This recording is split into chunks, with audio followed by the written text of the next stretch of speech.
Welcome to the Performance Enhancing Podcast. It's like steroids for your brain. A podcast for people looking to live life at their peak potential, chock full of real-world tools and knowledge that you can apply in your life today. By providing you with a lens into the lives, beliefs, practices, and actions of those who are already living extraordinary lives, the Performance Enhancing Podcast will help you shift your mindset or create that change in your daily rituals and habits so you can explode with success in the areas of life that are most important to you. So get ready for another dose of Performance Enhancing Podcast with SatoriPrime. Here's your host, Ilan Ferdman. Hello, my friend. Welcome back to another Performance Enhancing Podcast with your host, Ilan Ferdman. And I have another person that I hunted down for an interview, a gentleman by the name of Steve Olsher. He was actually recommended by a buddy of mine named Doran, who was on the podcast previously. And once I saw what Steve was up to, I knew he would be an absolute perfect fit for our podcast. So he's a serial entrepreneur, but more than that, he's someone that's really, really into the whole awareness, personal development space. And his whole mission in life is to help people discover their gifts and talents and then monetize it. Sound familiar? Very similar, right, to what we do here at SatoriPrime. So we're going to talk about a lot of different things, some of his lessons that he learned while building businesses. He actually owned a nightclub at the age of 19. And we're going to cover all sorts of concepts that he's basically developed. So if you've ever heard of Simon Sinek, Start With Why. Well, Steve took that concept a little bit further and talks about what is your what.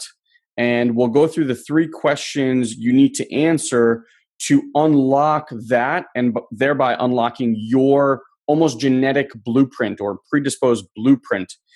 And I think you guys will get a lot out of this. Great energy, great insights, great human being. So I don't think I need to say anything else. Let's dive right into the interview. All right, everyone, welcome back. I'm really excited. We have someone who's been in the industry here for a long, long time doing all sorts of things. And so first, I just want to welcome him, Steve Olsher. Welcome to the show. Thanks, my man. Appreciate it. And Steve has a super sexy radio voice because he's on the radio. So one up already. Steve, I just encourage, just so you know, I encourage the ladies just to sit on the woofers. That's yeah. A la Howard Stern. Did you see that? You saw that, right? Absolutely. Yeah. I was going to say we probably saw that back in the early 90s and late 90s in certain clubs that we used to go to also. Yeah, exactly. So we digress already. Yeah. Yeah. So Steve, tell the audience a little bit about you and what you've been up to, and then we'll kind of go into the intricacies. Yeah, I think it's probably best just to state that I'm a lifelong entrepreneur. I mean, literally since my early teens, kind of been wired in the old NWA sense, make a dollar out of 15 cents, right? I mean, it's just like it started way back when, actually, in the music industry as a radio and a nightclub DJ, and then actually I owned my own nightclub when I was 19. How I did that, it was actually a non-alcoholic nightclub, but nevertheless, we crushed it for a while, man. Had a pretty darn good time with it. And, like any entity run by a 19, 20, 21-year-old, we eventually hit our bumps in the road. But that was kind of the first foray into a real endeavor. And since then, I've been involved with, pretty much anything, I think. I mean, I was going to say if it was legal, I probably did it. But even if it was illegal, I'm sure I did it. So, but catalogs and .coms and real estate and more recently, a lot of writing and coaching and whatnot. My last book hit the New York Times list, and I've actually been online since 1993 when we launched on CompuServe's Electronic Mall. And that company that we launched basically in 1991 as a catalog company, and then in 93 on CompuServe, became known as Liquor.com in 98 when I bought that domain. Amazing. What had you did you have a family background that you were so entrepreneurial? What had you just kind of spark and want to start a nightclub at 19? Yeah, man, it's interesting, right? I mean, in the book, "What Is Your What," which I know we'll probably talk Yeah. about. It's we talk about how people are just naturally wired to excel, and what's in the DNA, what's in the blueprint, and I just think it's either there or it's not.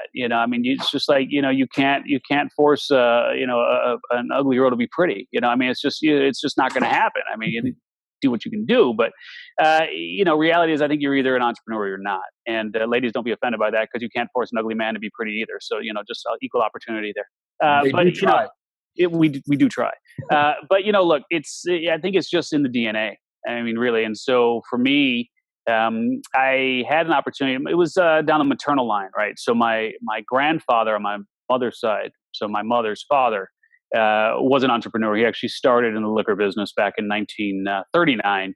And so when I got involved with the family business in 1991, there was that small piece of the company which eventually became liquor.com, and then we closed down everything else. But yeah, watching him, as an entrepreneur, then my mom went to work for him for a number of years. I think it kind of set things in motion. But again, there was never a doubt in my mind that I wanted to open up my own club. Interesting. I'm just curious, do you remember just a massive lesson? You said you hit some road bumps. Do you remember some sort of lesson that happened during the club that stayed with you and actually made you a better entrepreneur moving forward? Yeah, and once bitten, twice shy. I actually fucked up on that one pretty good. But I'll share a couple of stories. So first and foremost, when I was thinking about opening up the club, obviously, like any entrepreneur that was going to be run by a 19-year-old, I had my doubts. Just should I do it? Am I ready to do it? Am I the right person to do it? All of those things. And I was talking to a coach, actually a golf coach at the time. I'm still a hack, but I was taking some lessons at the time, and I was talking to him about the idea. And he said, "It sounds like a good idea. What are you afraid of?" And kind of went through the usual list of suspects. I'm afraid of losing money. I'm afraid of looking bad. I'm afraid of not recovering. I'm afraid of, just whatever happens with this thing that we call failure.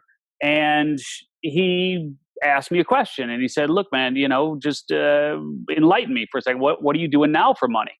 And I told him, I said, I'm waiting tables, I'm DJing, I'm pumping gas, I'm just doing whatever I got to do to make ends meet.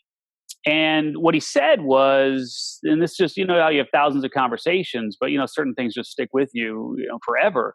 And what he said was just so incredibly simple, but so incredibly profound that it's really affected me in terms of my entrepreneurial, endeavors and how I think about things to this day. And what he said was, "Look, man, if things don't work out with the club, you can always go back to pumping gas."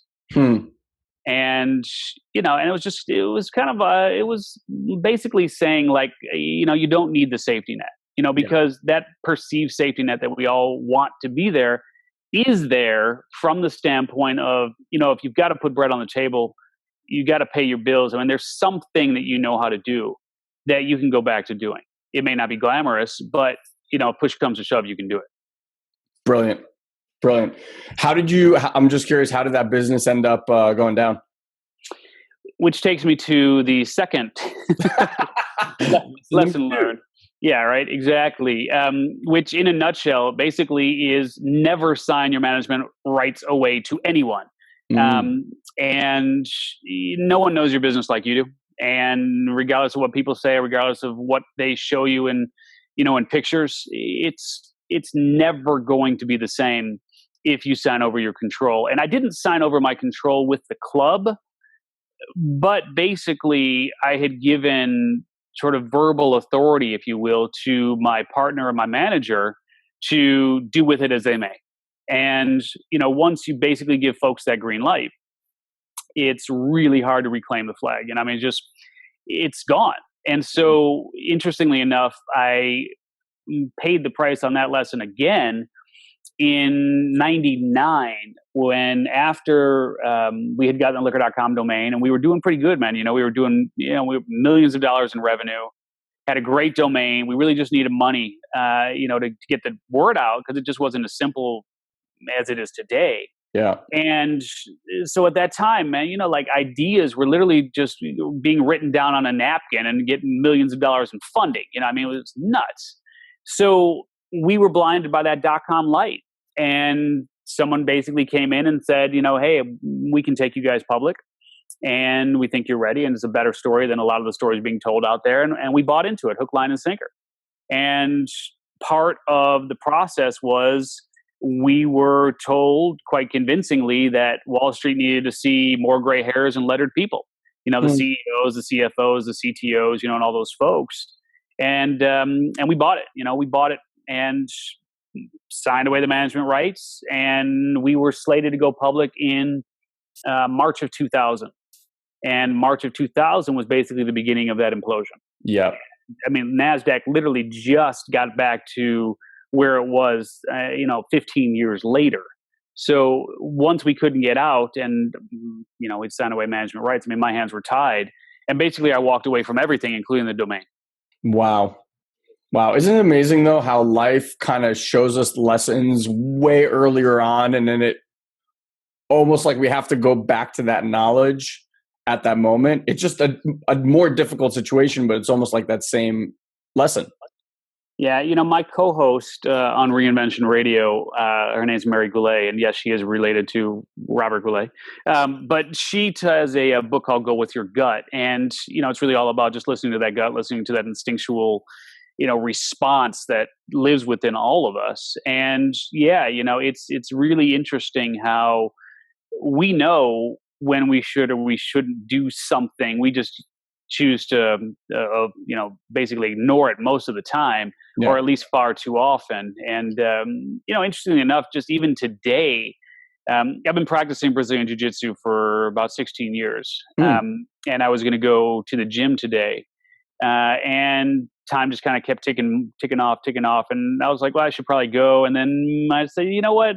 I think I'm just going to stay. And literally like about 2 minutes later, I got a phone call from my son's camp saying that he wasn't feeling good and that I needed to come pick him up. So, just weird, right? Because if I was in class, I would never have heard the phone ring. Yeah. I think where people get lost, and I've just found myself, as I get older, you start to trust that voice a lot more. At first, when people hear it, they can't distinguish between the one that tells them that they're fat, ugly, stupid, not worth it, etc., and the one that actually tells them to pursue something. Yeah. As you become more aware of it, I think you start feeling it differently in your body. But for a lot of people that I talk to, they'll tell me, oh, I had this idea, but it's followed by, the litany of other crap why they can't do it. And it just falls by the wayside. Yeah. And, perhaps there's a couple of things that I'll throw out here. Number one is my acronym for fear. Everybody's got one. Mine is forget everything about reality, because I think that's what happens for a lot of us is that fear kind of kicks in and we literally forget everything about reality. It's like, then things will never go as good as you hope or as poorly as you think they might. It's always going to be somewhere in between.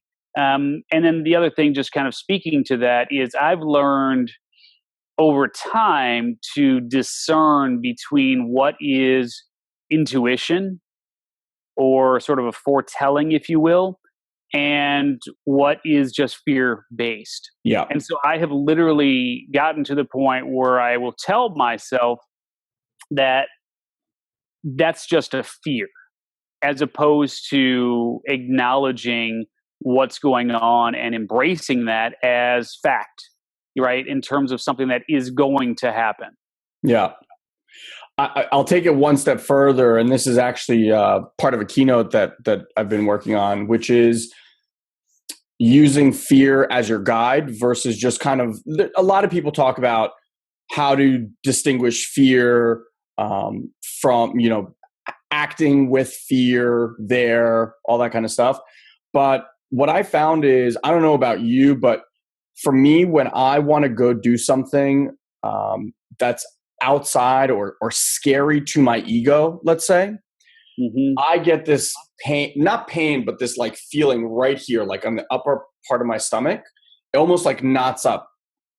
And at first I realized that it was the thing, you know, when you go up on stage, it was that same thing that would happen. Or when I wanted to invest a ton of money in my business, same feeling. And time again, I started connecting it to my ego getting real scared with whatever act I was going to partake in. But the beauty was, once I realized that, I said, look, if my ego is flipping out over this, that means that there's a huge lesson that's on the other side of this. And if you've ever, I know for people that are afraid to jump out of planes, or even if you're not afraid to jump out of a plane, when you're looking fucking 15,000 feet down, yeah, you wig out, right? But when you land, you're more alive than you've ever been, because you just did something that you were so terrified of.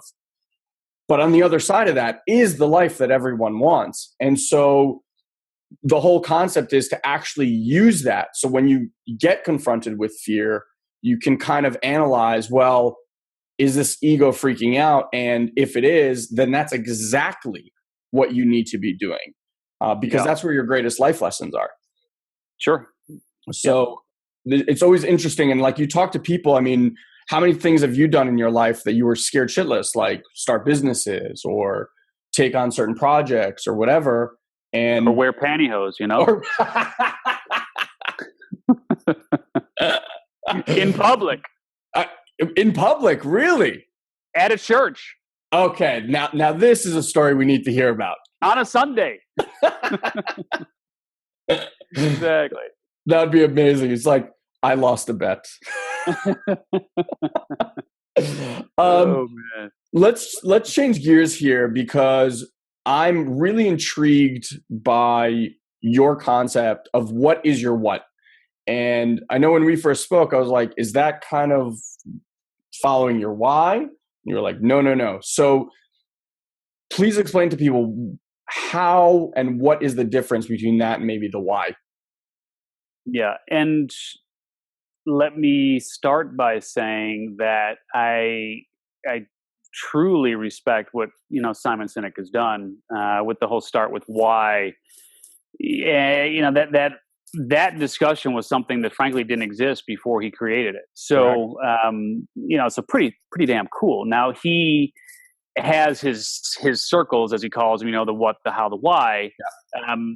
In this case, I don't want to say it's a semantical issue, because they are different. But my what is different from his. And more specifically, as I look at the sort of the landscape of, you know, who we are and why we do what we do and who's successful, who's not, you know, this, that, and the other, I will say that the why is definitely a driving factor.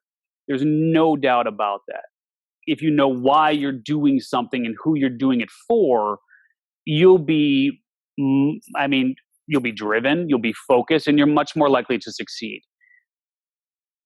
But when you come right down to it, everything about your why has to do with what is external. So it's everything outside of yourself, right? I mean, you're doing it because you want your family to live better than you lived. You're doing it because you want to help, you know, kids with cancer suffer less. I mean, you know, whatever your why is, it's external. And your what, in the way that I use it, is really about everything that is internal.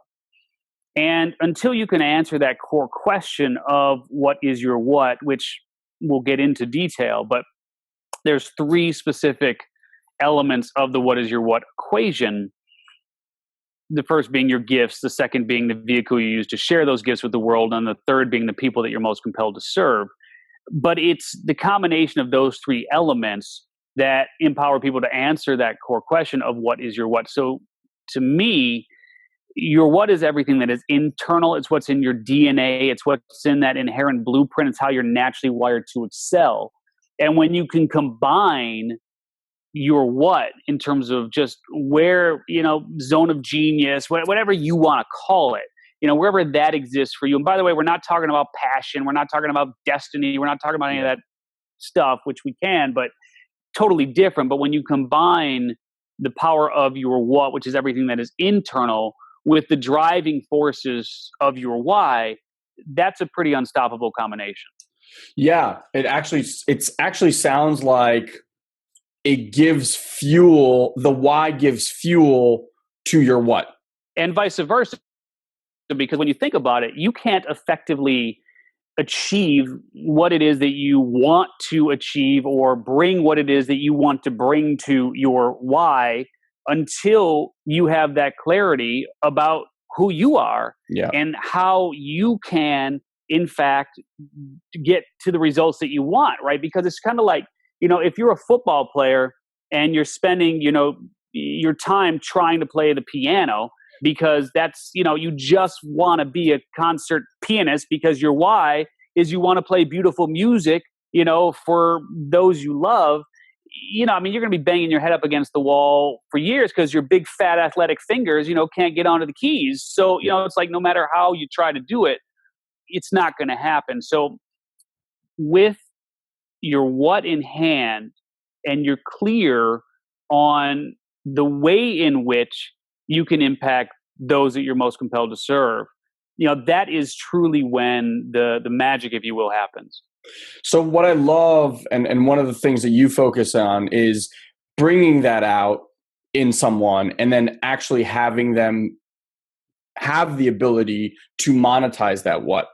So we kind of coach people both probably in and around similar and yet different circumstances, but a lot of people that we come in contact with are learning these online marketing skills, are starting to put funnels together or products together, things of that nature, right? And a lot of times they always have a question, what should I focus on? What should I deliver? What should my perspective be? What should my message be? And it's a struggle for them to find that out. And we go through a process. So I'm curious, for people that are in that place, is there a process that they should go through? Are there questions that they should ask themselves? Yeah. Yeah. So, it's not as simple as, my just simply saying, hey, figure out what your what is and then go do it. Obviously there is a process to it that I created, which has helped, literally, thousands, tens of thousands of people. So it works. But let me just kind of backtrack for a second, which is, you can imagine that if you don't have that answer in terms of what it is that you should be focusing on, it becomes an equation of instability. Really, you're talking about, you could be successful for a period of time, but ultimately, if it doesn't put fire in your soul, it's not sustainable. Yeah. So it's really the difference between what I believe is creating the opportunity and chasing the opportunity. And most people in the position that you've described will chase the opportunity. They will see that they could do X because there is a need for it. And, it's all well and good for a period of time, but there's an expiration date on it because it may not necessarily fulfill what their soul needs, if you will, to excel. So yes, the answer is there's those three parts of the equation, and just kind of breaking it down, that the first are it's really, I believe that everybody has a core gift. Some people will say they have gifts, so it is our gifts. It's sort of interchangeable, and I'm not going to fight on the semantics with that. But I believe that everybody has a core gift, one particular gift that reflects how they're naturally wired to excel. Now, part of the process is they go through what I call the 7 seeds of your soul, which basically it's a cross-pollination of things you love versus things you hate, and taking them through these 7 various steps so that what comes to the surface helps you identify what that overarching theme is that reflects your natural gift. So, for instance, if you're, let's just say that, you're writing and you're podcasting and you're coaching, right? And all of these various things, those are things you might be passionate about. And those might be things that you were good at, but they're not your gifts, right? That's just the manifestation. That's just the physical form in which you share your gift, right? So that could be the vehicle. Yep. That could be the vehicle. But the core gift for someone who is a writer or a coach or a podcaster or whatever it might be, their core gift is probably communicating. Yeah. Right. And then if you've got, people like police officers or folks in the military, their core gift is probably protecting. Right. And so, we've come up with a list of about 2022 core gifts that most people seem to have. And you're going to be more than likely in one of those, sort of buckets, if you will, as that being your core gift. And then, the question is, how do you share that gift, right? How do you then share that gift? And if protecting is your core gift, then perhaps, being a policeman, right, would be the vehicle that you use to share that gift.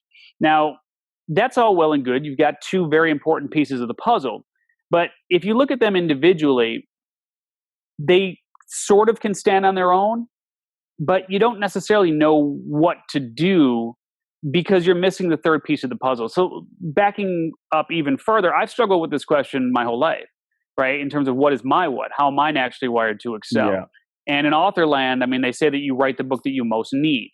And so for me, writing this book was definitely writing the book that I most needed. And as I went through this process and I began teaching this process, it was evident that, things like, Myers-Briggs and what color is your parachute and all of those modalities left people with more questions than answers, which is, again, how I came back to needing to create something that worked for me. But as I began teaching this, it was an important part of the puzzle that was missing, which is the third element of the equation, which are the people that you're most compelled to serve, right? Because as you then plug it, so you could be the best writer in the world, but if you're writing, 50 Shades of Grey, and the people that you're most compelled to serve are children, you're you kind of missed your mark, right? You kind of, it's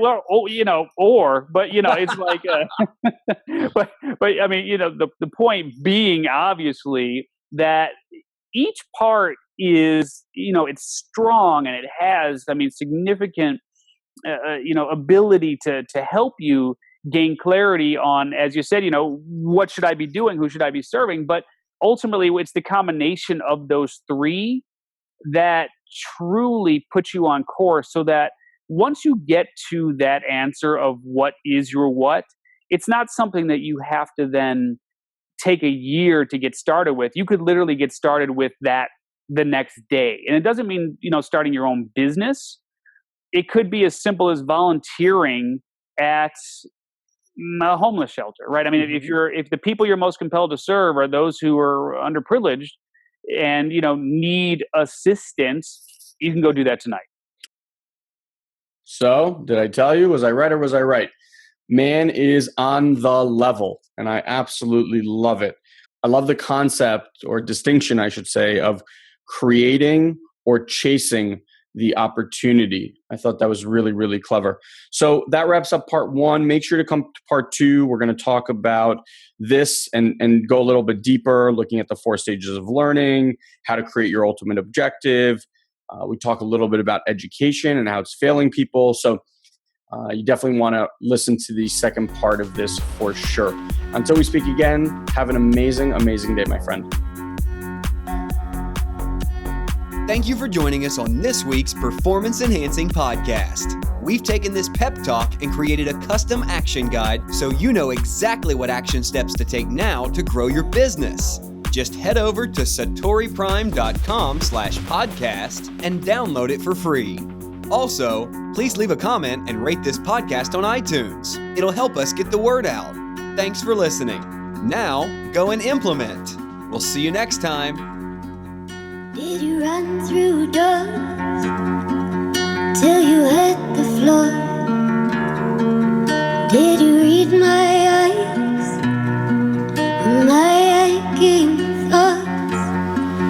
Did you walk through walls till you had to grow? Oh my God, your smile and my soundless calls.